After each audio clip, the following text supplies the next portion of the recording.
अस्सलाम वालेकुम क्लास। कैसे हैं आप सब।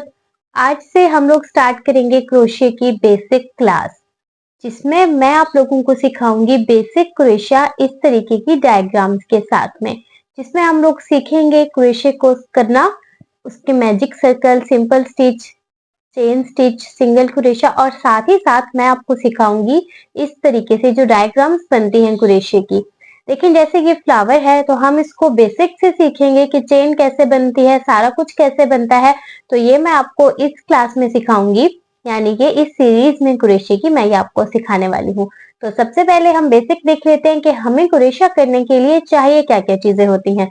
तो इसके लिए हमें चाहिए होता है एक यार्न और साथ में एक क्रोशे का हुक। यहाँ पे मेरे पास 3 क्रोशे हुक हैं। काफी लोग कंफ्यूज हो जाते हैं कि किस टाइप का क्रोशे हुक आपने लेना है। सो बेसिक क्रोशे हुक शुरू कर रहे हैं आप लोग, तो आपके पास जौन सा है आप उसी के हिसाब से धागा ले ले और ट्राई करें क्रोशा आप लोग सीख सकते हैं। किस टाइप के धागे के लिए कौन सा क्रोशा यूज होता है मैं आप लोगों को समझा देती हूँ। देखिए, ये हमारे पास जो बड़े साइज वाले क्रोशे होते हैं ना, इसके लिए थोड़ा मोटा धागा चलता है। जैसे मेरे पास ये डबल नीट यार्न है, देखिए इस तरह से ये थोड़ा मोटा है, तो इसके लिए हम ये इस्तेमाल करते हैं। फिलहाल मैं आपको सिखा नहीं रही हूँ, बस मैं आपको ये बता रही हूँ कि क्रोशा जो है ये वाला मोटा इसके साथ इस्तेमाल होगा तो किस तरीके से हमारे पास क्रोशा बनकर आएगा। इसी के साथ हम कंपैरिजन कर लेंगे बारीक वाले क्रोशे का भी, ताकि आपको अंदाजा हो सके। ये हो गया हमारे मोटे वाले का। अब मैं आपको ये बारीक वाले दो समझा देती हूँ। इस कोर्स में जो मैं यूज करूंगी, मैं ये वाला यूज करूंगी 1.25 mm। इस तरह से बारीक वाले क्रोशे होते हैं, इसके लिए थोड़ा बारीक वाला धागा यूज होता है। जैसे मेरे पास ये है, ये मेरे पास 3 प्लाई यार्न है और ये लोकल यार्न है। इसकी मोटाई भी आप लोग देख लें। और अभी मैं आपको कुछ बना के भी दिखा देती हूँ इससे, कि जब आप इससे क्रोशा करेंगे तो आपके पास किस तरह से चेन बनेगी। इसके बाद आप लोग सिलेक्ट कर सकते हैं कि आपको कौन से हुक के साथ में बनानी है चीजें। बेसिक जो छोटी छोटी चीजें होती हैं, जैसे की चेन हो गए, या आगे जाके आप एम्ब्रॉयडरी करना चाह रहे हैं क्रोशे से, तो उसके लिए ये बारीक वाला सही होता है। और ये रहा मोटे वाला।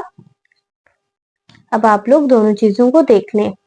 जो लोग ज्यादा स्वेटर टाइप चीजें बनाते हैं वो ये मोटे वाला प्रेफर करते हैं, धागा भी और क्रोशा भी। देखिए, इसमें इस तरह से फर्क आता है। अब आप किसी वाले क्रोशे से भी सीखना चाह रहे हैं, ये आपकी मर्जी है। बस ये होगा कि मैं बारीक वाले से बनाऊंगी, अगर आप मोटे वाले से बना रहे होंगे तो आपके पास इस तरीके से मोटा और बड़ा पैटर्न बनेगा। तो ये फर्क रहेगा। अब हम बेसिक क्रोशा सीखने की तरफ आते हैं, तो हम इस तरह से इस चीजों को साइड पे कर लेते हैं। मैं जो क्रोशा इस सीरीज में यूज करूंगी वो ये वाला यूज करूंगी। इस तरीके के हैंडल के साथ भी क्रोशे आते हैं और ये वाले भी क्रोशे होते हैं। इसका साइज वगैरह भी आप लोग देख लीजिए। ये वाला क्रोशा मेरे पास अवेलेबल है। अगर आप लोगों में से किसी को चाहिए हो, आप लोग मुझे इंस्टाग्राम पे मैसेज कर सकते हैं।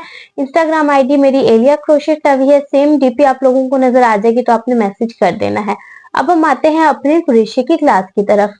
तो सबसे पहले जो चीज होती है वो होती है चेन बनाना। यहाँ सैम्बल में मैंने सबसे पहले आपको मैजिक सर्किल का दिखाया है, फिर स्लिप स्टिच का दिखाया है जो कि डॉट होता है, और चेन के लिए हम कुछ इस तरीके के सिंबल इस्तेमाल करते हैं। सिंगल क्रोशे के लिए या यूज होगा ये एक्स का निशान या फिर ये प्लस का निशान। और यहाँ पर हमारे पास जब चेन बनेगी तो हम उसे इस तरह से दिखाएंगे। एक चेन इस तरीके से होगी और यहाँ पे जितनी चेन होंगी, कोई भी डायग्राम होगी तो हम काउंट कर लेंगे डायग्राम में से कि हमने कितनी चेन बनानी है।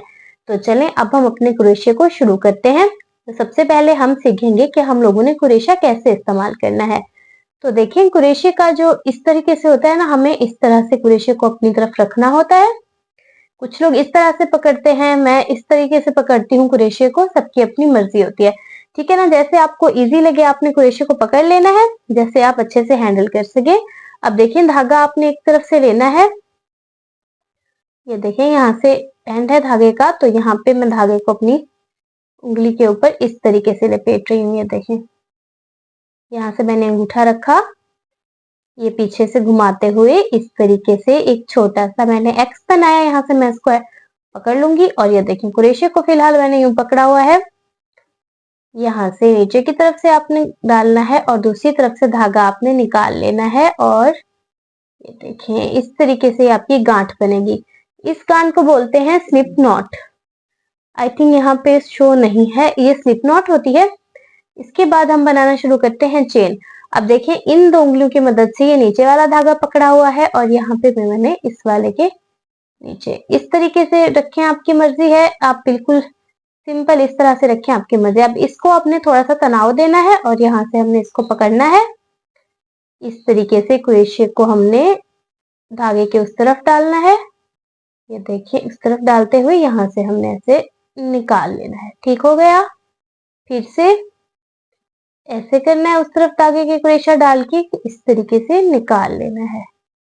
देखिए ये वाली जो चीज है ना, अगर आप इसको इस तरह से टाइट करेंगे तो कुछ नहीं होगा। देखिए इसको इस तरीके से आपने थोड़ा खुला रखना है। बहुत ज्यादा खुला रखेंगे भी खराब हो जाएगा, बहुत ज्यादा टाइट रखेंगे भी खराब हो जाएगा। आपने ऐसे रखना है, रेशा घुमाते हुए इस तरीके से निकाल लेना है। ये हमारी 3 चेन बन गई। इसी तरीके से 4, 5 और आपने प्रैक्टिस करनी है इसकी। आपसे जितनी लंबी चेन बन सके आपने बनानी है और इस तरीके से आप वीडियो को बार बार देखकर बना सकते हैं। और यहाँ तक आपने प्रैक्टिस करनी है। फिर इंशाल्लाह नेक्स्ट क्लास में मैं आप लोगों को आगे सिखाऊंगी कि आगे इससे क्या करना है।